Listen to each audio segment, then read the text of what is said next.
রাজনীতিতে চিরস্থায়ী বন্ধু বা চিরস্থায়ী শত্রু বলে কিছু কখনো হয় না, থাকে শুধু চিরস্থায়ী স্বার্থ। কিন্তু সেই স্বার্থের সমীকরণ যদি মাত্র 48 ঘন্টার মধ্যে একেবারে 180 ডিগ্রি ঘুরে যায়, তবে তাকে ভূ রাজনীতির একটা মাস্টার স্ট্রোক ছাড়া আর কিছু বলা যায় না। এই দেখুন না, গত 2 মাস ধরে ঢাকায় অবস্থান করছেন ভারতের ক্যাবিনেট মন্ত্রীর মর্যাদাপ্রাপ্ত হাই কমিশনার দীনেশ ত্রিবেদী, কিন্তু ঢাকার ক্ষমতার কেন্দ্রবিন্দুতে থাকা নেতৃত্ব তার সঙ্গে একটি আনুষ্ঠানিক সাক্ষাৎ করার প্রয়োজনও বোধ করেননি। অথচ হঠাৎ করে দৃশ্যপট বদলে গেল একেবারে 180 ডিগ্রি। মার্কিন প্রেসিডেন্ট ডোনাল্ড ট্রাম্পের বিশেষ দূত সার্জিও গোরের ঢাকা সফর, তার পরপরই দিল্লিতে সাবেক প্রধানমন্ত্রী শেখ হাসিনার সংবাদ সম্মেলন ও দেশে ফেরার ঘোষণা, এবং ঠিক তার পরদিনই ঢাকার প্রশাসন যেন এক চরম বাস্তবের মাটিতে আছড়ে পড়ল বলা যায়, অথবা তাকে আছাড় দেয়া হলো ওই ধোপার পাটের আছাড় দেওয়ার মতনই, সেটাও বলা যায়। আর এই আছাড়ের ফলাফলটা কি? ওয়াশিংটনের হোয়াইট হাউস আর দিল্লির সাউথ ব্লকের বার্তা পৌঁছতেই রাতারাতি বদলাতে শুরু করলো ঢাকার সুর। যে তারেক রহমান পাত্তা দিতে চাননি ভারতের রাষ্ট্রদূত দীনেশ ত্রিবেদীকে, সেই তার সঙ্গে সৌজন্য সাক্ষাতের তারিখ নির্ধারণে ব্যস্ত হয়ে উঠেছেন তারেক রহমান। এখন শোনা যাচ্ছে ওই ব্রিক্সের বৈঠকে ভারতের আমন্ত্রণ পেয়ে সেখানে আসবার জন্য এখন আকুলি বিকুলি করছেন তারেক রহমান। গল্প শুধু এটুকুই নয়, ঢাকার গণভবন, যেটা ছিল প্রধানমন্ত্রী শেখ হাসিনার বাসভবন, সেটা ভাঙচুরের পর যেটুকু আস্ত আছে একটু নতুন করে তৈরি করে নিয়ে সেখানে নতুন জমানার বাংলাদেশ সরকার একটা মিউজিয়াম তৈরি করেছে, নাম জুলাই স্মৃতি জাদুঘর। আর নতুন জমানার ক্ষমতায় আসার পেছনে যতটা ছিল শেখ হাসিনার বিরোধিতা, ঠিক ততটাই আছে ভারত বিরোধিতা। সুতরাং এই মিউজিয়াম এক অর্থে ভারত বিরোধিতার মিউজিয়াম। সেখানে ভারতের সীমান্ত সন্ত্রাসের নামে নানান গল্প কাহিনী আর তাদের ছবি, ভাস্কর্য, এসব লাইন দিয়ে সাজানো ছিল। দীনেশ ত্রিবেদীর কাছে এসব খবর যে ছিল না তা নয়, ছিল, কিন্তু তিনি যে ঢাকা সরকারের কাছে এ নিয়ে কিছু বলেছেন কখনো, এমন প্রমাণ নেই। কিন্তু তারেক সরকারের এখন এমন ভয় কাঁপুনি হাল যে তারা কোনো ঝুঁকি আর নিতে চায় না। মিউজিয়াম থেকে সরিয়ে ফেলেছে বিএসএফের গুলিতে নিহত ফেলানির ভাস্কর্য সহ, ফেলানি খাতুন, তার ভাস্কর্য সহ সমস্ত ভারত বিরোধী প্রদর্শন সামগ্রী। সেই যে কথায় আছে না, বসতে বললাম সে কান ধরে নাকখত দিতে শুরু করলো, অনেকটা যেন তেমনই। কিন্তু হঠাৎ কেন এই আতঙ্কের ছায়া? কেন গণভবনের ইতিহাস থেকে রাতারাতি ছাঁটাই করতে হলো ভারত বিরোধী বার্তা? কে বলেছিল? কার কথায়? দিল্লির কি কোনো গোপন চাপ কাজ করছে, নাকি আমেরিকার বার্তাবে ঢাকা এতটাই ব্যাকফুটে গেছে যে ভাবছে কি করলে ভারতকে খুশি রাখা যায় সেইটা এখন দেখি। আজকের এই বিশেষ পর্বে আমরা ডিকোড করব ভূ রাজনীতির এই নতুন খেলা। ঘটনার সূত্রপাত বুঝতে হলে আমাদের একটু পেছন ফিরে তাকাতে হবে। সাউথ ব্লক যখন প্রথা ভেঙে একজন ক্যারিয়ার ডিপ্লোম্যাট বা পেশাদার কূটনীতিকের বদলে 3 বারের সাংসদ ও প্রাক্তন কেন্দ্রীয় মন্ত্রী দীনেশ ত্রিবেদীকে ঢাকায় ভারতের নতুন রাষ্ট্রদূত হিসেবে পাঠায়, তখনই একটি স্পষ্ট বার্তা ছিল। শুধু তাই নয়, ইতিহাস গড়ে ত্রিবেদীকে দেয়া হয় ক্যাবিনেট মন্ত্রীর মর্যাদা। দিল্লির বার্তা খুব পরিষ্কার ছিল, ভারত ঢাকার সঙ্গে কথা বলতে চায় সরাসরি রাজনৈতিক শীর্ষ নেতৃত্বের ভাষায়, কেবল ওই কূটনীতির কেতাবি ভাষায় নয়। কিন্তু গত 2 মাস ধরে ঢাকায় যা দেখা গেল তা ছিল এক ধরনের সচেতন দূরত্ব তৈরি করা। বাংলাদেশের ক্ষমতায় থাকা নতুন নেতৃত্ব বাংলাদেশ ফার্স্ট নীতির অজুহাতে ভারতীয় রাষ্ট্রদূতের সঙ্গে সাক্ষাতের আবেদনটা এক প্রকার ঠান্ডা ঘরে পাঠিয়ে রেখেছিল, কোনো গুরুত্বই দেয়নি। মালয়েশিয়া, চায়না সফরে ব্যস্ত ছিলেন তারেক। তুর্কি আর পাকিস্তানের সঙ্গে মহব্বত জোরদার করায় ব্যস্ত ছিলেন জনাব তারেক। তিনি সময় পাচ্ছিলেন না ভারতের রাষ্ট্রদূতকে সময় দেয়ার। ঢাকার নতুন নির্ধারকরা হয়তো ভেবেছিলেন নয়াদিল্লিকে এড়িয়ে ওয়াশিংটন, বেজিং এবং আঙ্কারার সাথে ভাব করলে, আর ওদিকে রাওয়ালপিন্ডি তো আছেই, এই ভাবটা করলেই তারা আঞ্চলিক ভারসাম্য তৈরি করে ফেলবেন। প্রায় 2 মাস ধরে সাউথ ব্লকের এই হেভিওয়েট দূতকে কার্যত ঝুলিয়ে রাখা হয়েছিল। কিন্তু আন্তর্জাতিক কূটনীতিতে নীরবতা সবসময় দুর্বলতা নয়, কখনো কখনো তা বড় কোনো ঝড়ের পূর্বাভাস। দিল্লি ঝড় হয়ে অপেক্ষা করছিল সেই দিন থেকে, যেদিন তারেক রহমান ভারতের থেকে সচেতন দূরত্ব তৈরি করে বেজিংয়ের প্রণয় ডোরে নিজেদের বন্দী করছিলেন। দিল্লি শুধু সঠিক সময়ের অপেক্ষা করছিল, কখন ঝড় হয়ে ঝাঁপিয়ে পড়বে সেই সময়ের। ঠিক এই পরিস্থিতিতে ঘটে ভূ রাজনৈতিক সমীকরণের সবচেয়ে বড় একটা মোড়। ট্রাম্প প্রশাসনের সাউথ অ্যান্ড সেন্ট্রাল এশিয়া বিষয়ক মার্কিন বিশেষ দূত সার্জিও গোর 3 দিনের সফরে ঢাকায় পা রাখেন। ঢাকায় এসে তিনি বাংলাদেশ সরকারের শীর্ষ পর্যায়ের সঙ্গে বৈঠক করেন ঠিকই, মানে তাদের সাথে বৈঠক করেছেন, কিন্তু কূটনীতির আসল খেলাটা খেলে যান অন্য জায়গায়। ঢাকায় অবস্থানকালেই মার্কিন দূত সার্জিও গোর সরাসরি বৈঠকে বসেন ভারতীয় হাই কমিশনার দীনেশ ত্রিবেদীর সঙ্গে। যেখানে বাংলাদেশের পররাষ্ট্রমন্ত্রী খলিলুর রহমানের সঙ্গে 20-22 মিনিটের বৈঠক করেন সার্জিও গোর, সেখানে ভারতীয় রাষ্ট্রদূত দীনেশ ত্রিবেদীর সঙ্গে 1 ঘন্টা 20 মিনিটের বৈঠক করেন। আরও আছে, বাংলাদেশ সরকারের দেয়া লাঞ্চ ডিনার যিনি প্রত্যাখ্যান করেন, সেই সার্জিও গোর প্রাতরাশ সারেন দীনেশ ত্রিবেদীর সঙ্গে। কি বার্তা দিতে চাইছেন আমেরিকান দূত, সেটা বুঝতে কারো অসুবিধে হয়? আর কূটনৈতিক মহলকে যা সবচেয়ে বেশি চমকে দিয়েছে সেটা হলো দক্ষিণ এশিয়ার স্থিতিশীলতা নিয়ে ওয়াশিংটন এবং দিল্লির সুর যে এখন পুরোপুরি এক। আমি আমার গত বেশ কয়েকটি ভিডিওতে একই কথা বলেছি যে বাংলাদেশ নিয়ে ভারত এবং আমেরিকা এখন এক সুরে চলছে এবং এখানে আমেরিকাকে দেয়া হয়েছে আপার হ্যান্ড। সেটা সার্জিও গোর এই বার্তা খুব স্পষ্টভাবে ঢাকার টেবিলে গিয়ে রেখে এসেছেন। ট্রাম্প প্রশাসন স্পষ্ট করে জানিয়ে দিয়েছে এখন থেকে দক্ষিণ এশিয়ার ভূ রাজনৈতিক সুরক্ষার চাবিকাঠি দিল্লির হাতেই থাকবে। ওয়াশিংটন কোনোভাবেই এই অঞ্চলে এমন কোনো অস্থিরতা বা ভারত বিরোধী ক্ষমতার উত্থান সমর্থন করবে না যা আঞ্চলিক নিরাপত্তা বিনষ্ট করে।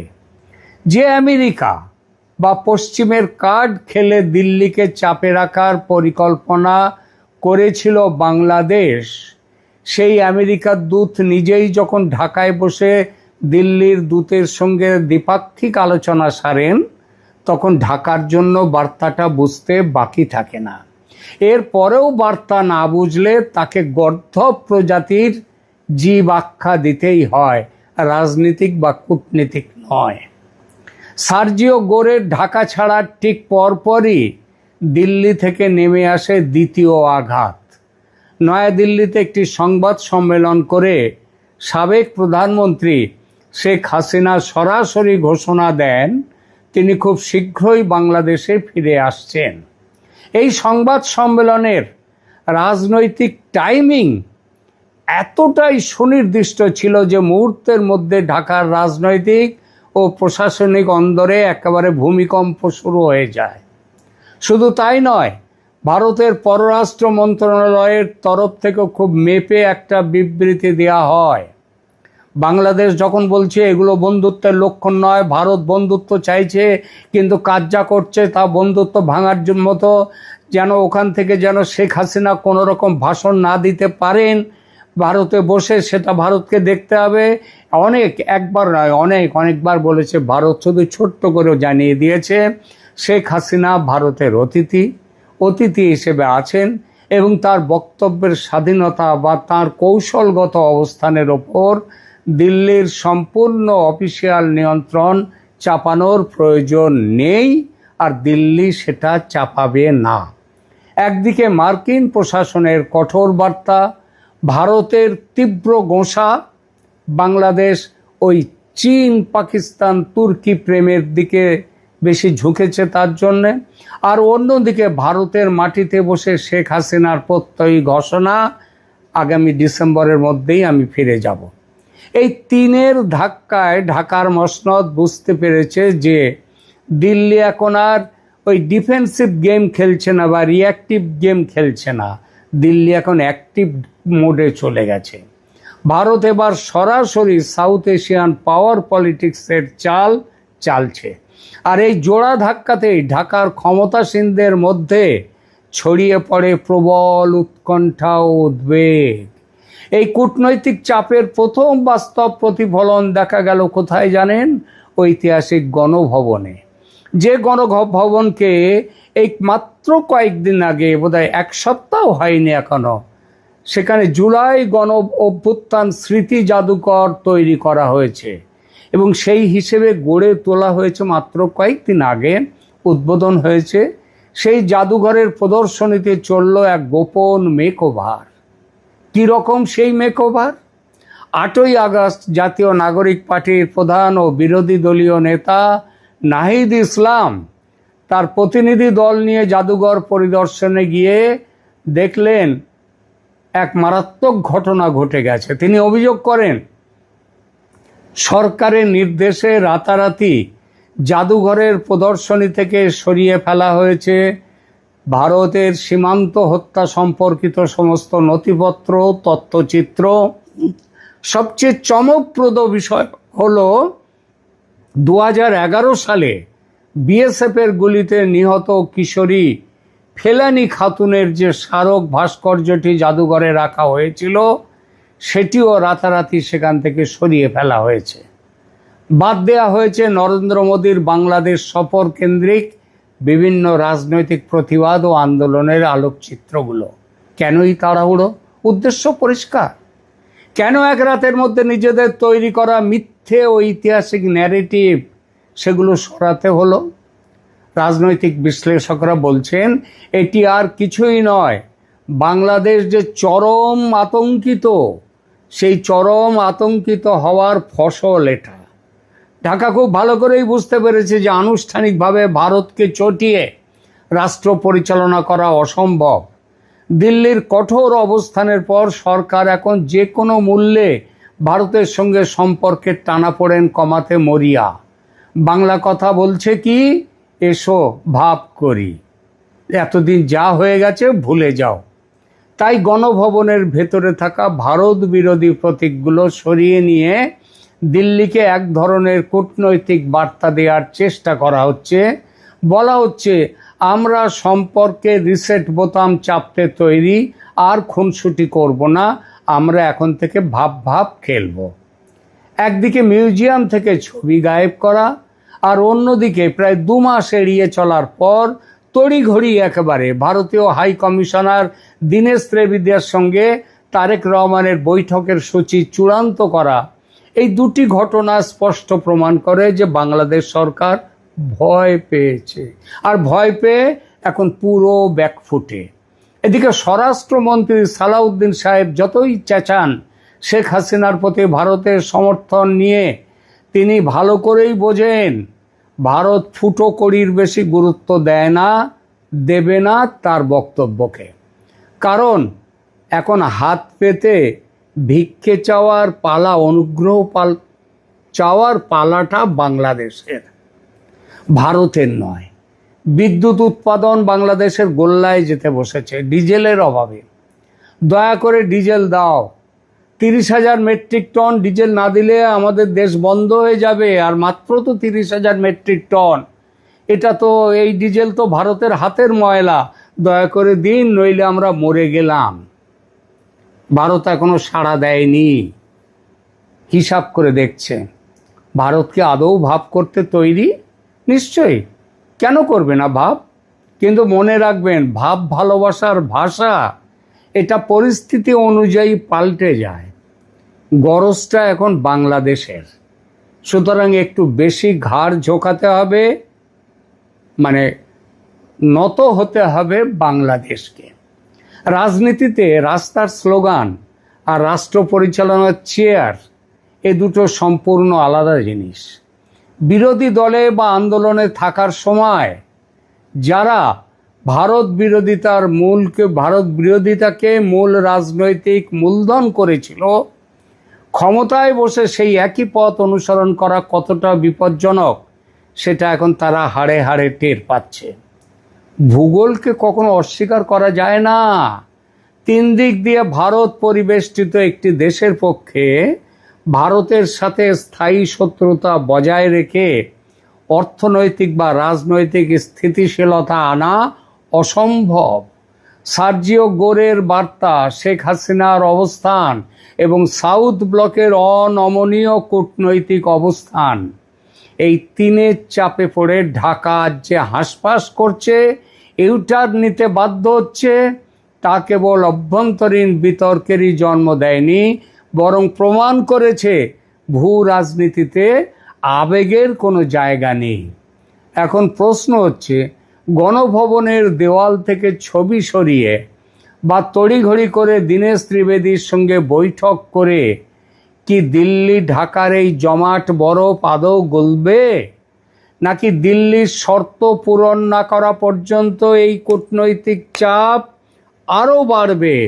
মনে রাখবেন, দিল্লির শর্তের মধ্যে দ্বিপাক্ষিক বিষয়গুলো যেমন আছে দুদেশের সম্পর্কিত, তেমনই আছে একটি বড় ইস্যু। সেটা হচ্ছে কি, আমি বারবার বলেছি তার কথা, শেখ হাসিনা ইস্যু।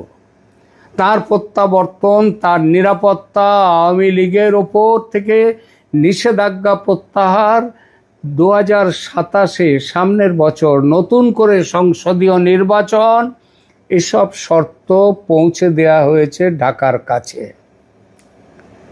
এসব শর্ত একটা একটা করে গুছিয়ে গুনে গুনে তুলে নেবে ভারত। তারেক নিরুপায়, কারণ ফান্দে পড়িয়া বগা কান্দে রে। প্রিয় দর্শক, আপনার কি মনে হয় তারেক সরকারের এই হঠাৎ সিদ্ধান্ত পরিবর্তন কি সঠিক কূটনৈতিক চাল, নাকি চরম আতঙ্কের বহিঃপ্রকাশ? আপনার মতামত নিচে কমেন্ট করে জানান। ভিডিওটি ভালো লাগলে লাইক ও শেয়ার করুন। আর ভূ রাজনীতির এমন গভীর বিশ্লেষণের জন্য আমাদের ক্যালকাটা ডায়ালগস চ্যানেলটি সাবস্ক্রাইব করতে ভুলবেন না। দেখা হচ্ছে পরবর্তী পর্বে। ধন্যবাদ।